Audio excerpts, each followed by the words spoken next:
ఢిల్లీకి వెళ్లారు. సీఎం రేవంత్ రెడ్డి వెంట మరికొంతమంది ముఖ్య నేతలు కూడా వెళ్లారు. దాంట్లో పిసిసి చీఫ్ మహేష్ కుమార్ గౌడ్, ఎమ్మెల్యేగా గెలిచినటువంటి నవీన్ యాదవ్ను కూడా తీసుకొని ఢిల్లీకి వెళ్లారు. అయితే ఏఐసిసి చీఫ్ మల్లికార్జున్ ఖర్గేతో భేటీ కాబోతున్నారు నవీన్ యాదవ్. జూబ్లీ హిల్స్ ఉప ఎన్నిక విజయం గురించి హైకమాండ్ కు వివరించబోతున్నారు సీఎం రేవంత్ రెడ్డి. ఆ తర్వాత కేబినెట్ విస్తరణ పైన కూడా ఈ రోజు అధిష్టానంతో చర్చ జరిగే అవకాశం కనబడుతోంది. ఇక ప్రస్తుతం కేబినెట్ లో 2 ఖాళీలున్నాయి. స్థానిక సంస్థల ఎన్నికలు, బీసీ రిజర్వేషన్ల అంశం చర్చకు వచ్చే అవకాశం కనబడుతోంది. దీంట్లో నవీన్ యాదవ్ పేరు కూడా ఉండబోతోందా అంటే, ఒక యువ నాయకుడిగా జూబ్లీ హిల్స్ ఉప ఎన్నికలో చాలా టగ్ ఆఫ్ వార్ జరిగినటువంటి ఉప ఎన్నికలో చిట్ట చివరిన ఆయన 25,000 సుమారు మెజారిటీతో ఆయన ఘన విజయం సాధించారు. సో హైదరాబాద్కి ప్రాతినిధ్యం ఇస్తూ అటు బీసీల అంశం రెండూ కూడా నెరవేరుతాయి. ఇప్పటికే మైనార్టీలకు సంబంధించి అజారుద్దీన్ కల్పించారు. హైదరాబాద్ కేటగిరీలో ఉన్నప్పటికీ బీసీలకు అవకాశం ఇవ్వాలి, ఒక యువకుడికి అవకాశం ఇవ్వాలన్న ఆలోచనతో నవీన్ యాదవ్ పేరుని కూడా తెర మీద తీసుకుంటారో చూడాలి. సో అధిష్టానం మల్లికార్జున్ ఖర్గేతో, హైకమాండ్ కేసీ వేణుగోపాల్తో ఈరోజు పిసిసి మహేష్ కుమార్ గౌడ్, రేవంత్ రెడ్డి అండ్ నవీన్ యాదవ్ భేటీ కాబోతున్నారు. అటు బీసీలకు సంబంధించిన అంశం, బీసీ రిజర్వేషన్ల అంశం, తర్వాత స్థానిక ఎన్నికల అంశం అన్ని కూడా చర్చకు వచ్చే అవకాశం కనబడుతోంది. సో ఢిల్లీకి వెళ్లారు ముఖ్యమంత్రి రేవంత్ రెడ్డి అనగానే ప్రధానంగా వినిపించే పేరు కేబినెట్ బర్తుల కన్ఫర్మ్ చేయడం అనేది. సో కేబినెట్ లోకి మరో 2 అవకాశం ఉంది. ఆ 2 ఎవరు అనే దానిపైన చాలా ఉత్కంఠ రేపుతోంది. సో చాలా మంది పోటీ పడుతున్నారు. దాంట్లో రాజగోపాల్ రెడ్డి ఉన్నారు. తర్వాత ఇటు పెద్ది సుదర్శన్ రెడ్డి పోటీ పడితే నిజామాబాద్ నుంచి సుదర్శన్ రెడ్డి కాస్త ప్రభుత్వ సలహాదారుడిగా అవకాశం కల్పిస్తూ ఆయనకి కేబినెట్ మీటింగ్లో కూడా ప్రత్యేక ఆహ్వానితుడిగా అవకాశం ఇచ్చారు. ఆ తర్వాత పోటీ పడుతున్నటువంటి దాంట్లో బీర్ల ఐలయ్య కూడా ఉన్నారు, ఆది శ్రీనివాస్ ఉన్నారు.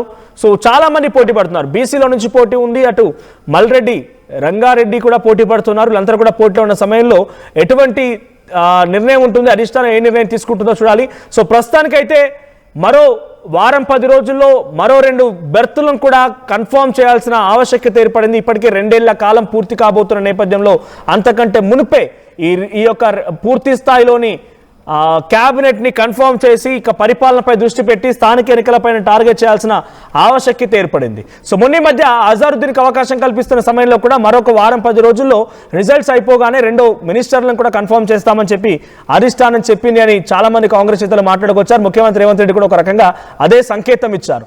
ఇప్పుడు నవీన్ యాదవ్ని తీసుకువెళ్లి జూబ్లీ హిల్స్ నియోజకవర్గ ఉప ఎన్నికల్లో గెలుపొందిన అభ్యర్థిని అధిష్టానానికి పరిచయం చేయడంతో పాటుగా ఎన్నికల తీరుతెన్నులను కూడా వివరించి అటు బీసీ రిజర్వేషన్ అంశం చర్చకు తీసుకొచ్చి, స్థానిక ఎన్నికలకు సంబంధించిన అంశం చర్చకు తీసుకొచ్చి మరో 2 బెర్తలను కూడా అటు అధిష్టానం ముందు ఉంచి ఎవరి పేర్లు తెర మీద తీసుకొస్తా చూడాలి. దాంట్లో నవీన్ యాదవ్ ఉంటారా లేరా అనేది కూడా కొంత ఆసక్తి రేపుతుంది. మా ప్రతినిధి మధు సిద్ధంగా ఉన్నారు. మధు, సో ఢిల్లీకి వెళ్లారు ముఖ్యమంత్రి రేవంత్ రెడ్డి, తనతో పాటుగా నవీన్ యాదవ్ అండ్ పిసిసి అధ్యక్షుడు మహేష్ కుమార్ గౌడ్ కూడా వెళ్లారు. ఏ అంశాలపై చర్చకు రాబోతోంది? కేబినెట్ మంత్రుల విషయంలో ఎటువంటి డిసిషన్ తీసుకోబోతున్నారు?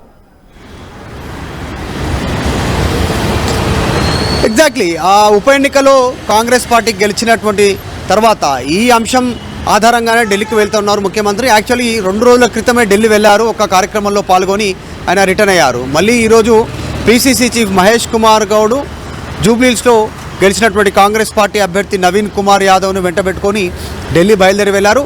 ఏఐసిసి ప్రెసిడెంట్ మల్లికార్జున ఖర్గేను కలిసి పరిచయం చేయించి ఒకసారి గెలుపుకు సహకరించినటువంటి ఇక్కడ పరిస్థితులు, ఏ రకంగా గెలిచారు, వాటికి సంబంధించిన సమీకరణాలన్నీ కూడా మల్లికార్జున ఖర్గేకు వివరించడానికి ఢిల్లీ వెళ్ళారు. దాంతోపాటు ప్రస్తుతం ఢిల్లీ వెళ్తూ ఉన్నారు కాబట్టి కొద్ది రోజుల్లోనే స్థానిక సంస్థలపైన కాంగ్రెస్ పార్టీ నిర్ణయం తీసుకోనుంది.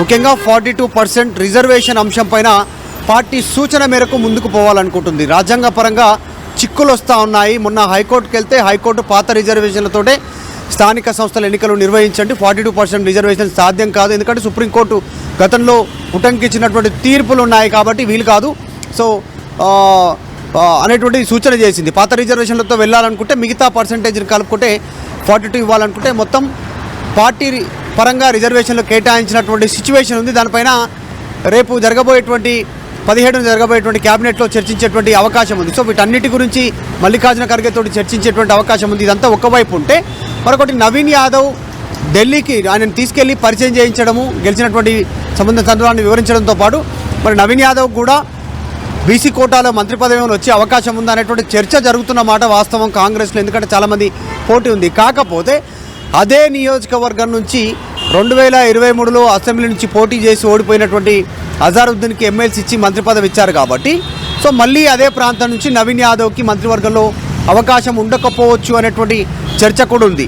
కానీ ఇవన్నిటినీ పక్కకు త్రోసిపుచ్చి బీసీ కోటాలో అవకాశం ఉంటుందా, ఉంటే అది నవీన్ యాదవ్ పేరుంటుందా, బీర్ల ఐలయ్య పేరుంటుందా బీసీ కోటాలో? ఎందుకంటే యాదవ కమ్యూనిటీ నుంచి క్యాబినెట్లో ఎవరికి అవకాశం దక్కలేదు కాబట్టి ఆ కోటాలో కనుక తీసుకుంటే మరి ఎవరికి ఉంటుంది అనేటువంటి చర్చ ఉంది. నిజంగానే చాలామంది పోటీలో ఉన్నారు. ఈ మధ్యకాలంలోనే సుదర్శన్ రెడ్డిని ఆల్రెడీ సలహాదారుడుగా నియమం తీసుకోవడంతో క్యాబినెట్ ర్యాంక్ ఇవ్వడంతో ఆయన పోటీ నుంచి తప్పుకున్నటువంటి సిచ్యువేషన్. ఇంకా చాలామంది పోటీలో ఉన్నారు. మాకు కూడా ఏదో రూపంలో క్యాబినెట్లో బెర్తు దొరుకుతుంది, ఏదో ఒక ఈక్వేషన్లో అనేటువంటి ఆశతో ఉన్నారు. ప్రేమ్ సాగర్ రావును కూడా ఆయనకు సివిల్ సప్లైకి సంబంధించిన కార్పొరేషన్ చైర్మన్గా నియమించడంతో ఆయనకు దాదాపు అవకాశాలు ఆగిపోయాయి. కాబట్టి ఇక ఫర్దర్ ఎవరు అనేటువంటి చర్చ నడుస్తూ ఉంది. మరి హైదరాబాద్ కోటాలో, మైనారిటీ కోటాలో, జూబ్లీస్కి సంబంధించినటువంటి గతంలో పోటీ చేసిన కోటాలోనే మరి అజారుద్దీన్కి ఆల్రెడీ మంత్రివర్గంలో స్థానం దక్కింది. ఆల్రెడీ ప్రమాణ స్వీకారం కూడా చేశారు, బాధ్యతలు కూడా స్వీకరించారు. మరి ఇంకా మిగతా 2 స్థానాలు ఉన్నాయి. కోమటిరెడ్డి రాజగోపాల్ రెడ్డి అడుగుతూ ఉన్నారు. ఇక్కడ హైదరాబాద్ నుంచి ఇంకా కొద్దిమంది ట్రై చేసే ప్రయత్నం చేస్తూ ఉన్నారు. ఇవన్నీ కాదు, జూబ్లీహిల్స్ ఉప ఎన్నికలో కాంగ్రెస్ పార్టీ గెలిచింది, ఇట్లాంటి ఒక వ్యతిరేక పవనాలు ఉన్నాయనే చర్చ జరుగుతున్న నేపథ్యంలో కాంగ్రెస్ గెలిచింది కాబట్టి సో నేను రాజీనామా చేస్తే గెలిస్తే ఎలా ఉంటుంది, మున్నూరు కాపు నుంచి నాకు అవకాశం దక్కుతుంది అనేటువంటి చర్చ దానం నాగేందర్ కూడా చేస్తున్నట్టుగా కాంగ్రెస్ పార్టీలో చర్చ జరుగుతుంది. ఎట్లాంటి సిచ్యువేషన్ ఉన్నా గ్రౌండ్లో ఫేస్ చేయడానికి నేను సిద్ధం అనేటువంటిది పార్టీకి సంకేతాలు దానం నాగేందర్ ఇచ్చినట్టుగా వచ్చేసి అటు ముదిరాజ్ యాదవ అండ్ మున్నూరు కాపు గౌడ్. సో గౌడ్లో ఆల్రెడీ ఇద్దరికి అవకాశం ఉంది. ఒకటికేమో డైరెక్ట్గా పీసీ అధ్యక్షుడిగా అవకాశం కల్పించారు అధిష్టానం, మరొకరికి పొన్నం ప్రభాకర్ రూపంలో మంత్రివర్గంలో చోటు లభించింది. ఆ తర్వాత ముదిరాజ్ వాకిటి శ్రీహరి కూడా ఉన్నారు. సో ఇప్పుడు మిగిలిందల్లా యాదవ మరియు కాపు కమ్యూనిటీకి సంబంధించి. సో దీంట్లో ఆది శ్రీనివాస్ కూడా పోటీలో ఉన్నారు. 2 స్థానాలు ఉన్నాయి. నవీన్ యాదవ్ యువకుడిగా హైదరాబాద్ బేస్డ్గా ఆయనకు అవకాశం కల్పిస్తారు. ఎందుకంటే గతంలో బీఆర్ఎస్ పార్టీ హైదరాబాద్ బేస్డ్గా ఆల్మోస్ట్ మల్లారెడ్డిని, తర్వాత తలసాని శ్రీనివాస్ యాదవ్ని ఇంకొన్ని మంత్రి పదవులు కట్టబెట్టే ప్రయత్నం చేసింది. సో అటువంటి ఈక్వేషన్లో ఇక్కడ హైదరాబాద్ బేస్డ్గా ఇంకొక మంత్రి పదవి ఇవ్వాలనే ఆలోచనలో కాంగ్రెస్ పార్టీ చేస్తే నవీన్ యాదవ్కి అవకాశం వచ్చే అవకాశం ఉందా? అటు బీసీ కలిసి వస్తుంది, యాదవ కలిసి వస్తుంది, తర్వాత హైదరాబాద్ బేస్డ్. సో ఆలోచనలో భాగంగానే నవీన్ యాదవ్ని డైరెక్ట్గా అధిష్టానం వరకు తీసుకెళ్లారనుకోవాలా? ఎగ్జాక్ట్లీ. పార్టీలో జనరల్గా కాంగ్రెస్ పార్టీలో చర్చ ఎక్కువగా జరుగుతూ ఉంది. తర్వాత అనేక ఈక్వేషన్లు తర్వాత అంతా బేరీజ్ వేసుకున్న తర్వాత నిర్ణయం తీసుకునేటువంటి అవకాశం ఉంది. మనం చూసాం 2 సంవత్సరాలలో మైనారిటీకి స్థానం దక్కలేదు. కానీ ఎగ్జాక్ట్లీ జూబ్లీస్ ఉప ఎన్నికల్లో పార్టీకి లాభం జరుగుతుంది, గెలిచే పరిస్థితి ఉందనుకుంటే అజారుద్దీన్ని పిలిచి ఎమ్మెల్సీ ఇచ్చి మంత్రి పదవి ఇచ్చారు. యాక్చువల్గా అయితే పోటీ చేస్తానంటే స్టార్టింగ్లో పోటీ నుంచి తప్పించారు, పోటీకి దూరంగా ఉండాలని సూచన చేశారు. ఆయన ఆ పార్టీకి ధిక్కారంగా కూడా అజారుద్దీన్ మాట్లాడారు. ఖచ్చితంగా నాకే టికెట్ వస్తుంది, ఎలాంటి డౌట్ లేదు, నేనే పోటీ చేస్తానని అజారుద్దీన్ మాట్లాడారు, మనతో మాట్లాడారు ఆర్టీవీతో. ఇవన్నీ జరిగినా కూడా చివరికి ఈక్వేషన్స్ మారి ఎమ్మెల్సీ ఇవ్వాల్సిన పరిస్థితి, ఎమ్మెల్సీ ఇచ్చి చేతులు దులుపుకుందాం అనుకున్న మంత్రి ఇవ్వాల్సినటువంటి సిచ్యువేషన్ క్రియేట్ అయింది. జూబ్లీస్లో అన్ని ట్విస్టులు జరిగాయి కాంగ్రెస్ పార్టీలో. సో మంత్రి ఇచ్చారు. సో ఎటకెలకు పార్టీకి లాభం జరిగింది, అభ్యర్థి గెలిచాడు, కాంగ్రెస్ పార్టీ సీటు గెలుచుకుంది జూబ్లీస్లో. సో అట్లాంటి ఈక్వేషన్స్ను కాంగ్రెస్ పార్టీ సాధారణంగా అబ్జర్వ్ చేస్తుంది. ఇక కరీంనగర్లో ఒకవేళ ఇప్పటికే ముగ్గురు మంత్రులు ఉన్నారు కరీంనగర్ నుంచి రిప్రజెంట్ చేస్తున్నటువంటి వాళ్ళలో. శ్రీధర్ బాబు, పొన్నం ప్రభాకర్, అడ్లూరి ముగ్గురు అక్కడి నుంచే ఉన్నారు. కాబట్టి మరొకరికి అవకాశం దక్కుతుందా లేదా అనేటువంటిది చూడాలి. ఒకే జిల్లా, ఉమ్మడి జిల్లాకు 4 మంత్రి పదవులు ఇచ్చే సిచ్యువేషన్ ఉంటుందా? అసలు ఇదంతా కూడా కాకుండా కొత్త అంశం తెరపైకి వస్తూ ఉంది. ఇప్పుడున్న వాళ్ళలో చాలామంది షఫలింగ్ అవుతారు, చాలామంది మార్పులు చేర్పులు ఉంటాయి, కొంతమంది కొంతమంది అవుట్ అవుతారనే చర్చ జరుగుతుంది. కేవలం మంత్రి పదవులు 2 ఖాళీగా ఉన్నాయని అనుకోవడానికి కూడా ప్రస్తుతం లేదు. రేపు షఫలింగ్ అయితే ఇంకొక 4 అవుట్ చేసి ఇంకో కొత్త వారికి 4 ఇన్ చేసుకునే అవకాశం ఉంటుంది. అట్లా చూసినా ఇంకో 6 అవకాశం ఉంది కొత్త వారికి అనేటువంటి చర్చ కూడా పార్టీలో ఉంది. కానీ ఆ బయటకు పోయే 4 ఎవరు అనేటువంటి చర్చ ఉంది, జరుగుతూ ఉంది. ప్రస్తుతం ముఖ్యమంత్రి పీసీసీ చీఫ్తో నవీన్ యాదవ్తో ఢిల్లీ వెళ్ళడంతో మరొకసారి చర్చనీయమైంది. మెయిన్ అంశం 42 రిజర్వేషన్ అంశం 42%. తర్వాత నవీన్ యాదవ్ని అధిష్టానం ముందు ఒకసారి తీసుకెళ్లి పరిచయం చేయించడం, అన్నిటిని దృష్టిలో పెట్టుకొని నిర్ణయం అయితే తీసుకున్నారు. సో ఇది సిచ్యువేషన్. సో ఢిల్లీలో మల్లికార్జున ఖర్గే ఏ అంశాలు చర్చిస్తారు, ఏ అంశాలపైన క్లారిటీ ఇవ్వనున్నారు అనేటువంటిది హైదరాబాద్ చేరుకున్న తర్వాత కాస్త క్లారిటీ వచ్చే అవకాశం ఉంది. Right, thank you Madhu. So మొత్తంగా ముఖ్యమంత్రి రేవంత్ రెడ్డి ఢిల్లీకి బయలుదేరారు, ఢిల్లీకి వెళ్ళారు ఆయన. సో ఢిల్లీలో ఆయనతో పాటుగా మహేష్ కుమార్ గౌడ్, నవీన్ యాదవ్ కూడా ఉన్నారు. అధిష్టానంతో చర్చించబోతున్నారు కేబినెట్ భర్తల గురించి, ఆ తర్వాత మిగిలిన 2 స్థానాల్లో ఎవరెవరికి అవకాశం కల్పించాలనే అంశంపైన, స్థానిక సంస్థల ఎన్నికలపైన, బీసీ రిజర్వేషన్లతో పాటుగా నవీన్ యాదవ్కి ఇందులో అవకాశం కల్పిస్తారా కేబినెట్లో అనే చర్చ కూడా జరుగుతోంది. సో నిజంగా ఇప్పటివరకు అటు కాపు కమ్యూనిటీకి సంబంధించి కానివ్వండి, యాదవ్ కమ్యూనిటీ నుంచి ఇంకా మంత్రివర్గాలు అవకాశం అయితే కల్పించలేదు. మరి ఈసారి 2 స్థానాలు ఉంటే ఎవరెవరికి ఎటువంటి విధంగా అవకాశం కల్పిస్తారో చూడాలి. సో మీ అభిప్రాయం ఏంటి? క్యాబినెట్లోకి నవీన్ యాదవ్ తీసుకోవాలని మీరు అనుకుంటున్నారా? మీ అభిప్రాయాన్ని కామెంట్ చేయండి.